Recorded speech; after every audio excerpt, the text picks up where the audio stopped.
ng batas niya, lalong-lalo na yung Maharlika o investment fund scam,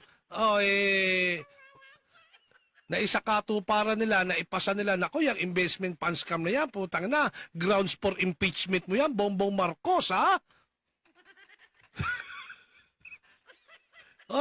yung ano mo, yung Maharlika investment fund scam, nako, impeachable offense yan yung ginawa ninyo dyan.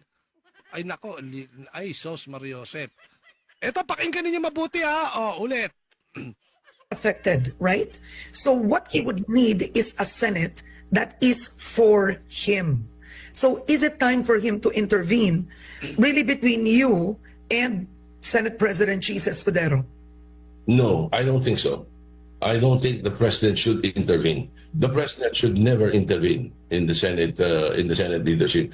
In my experience, again, from 1992 to the present, there were only 2 occasions where the Senate president wanted to inform the members of the Senate who his preference was. And we never listened to the others. Never. The Senate was, in 1992, 19th Congress, it was Neptali Gonzales who was Senate President. He was LDP President. And we were LDP, kami pinakamarami nun.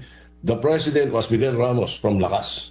In 1998, the Senate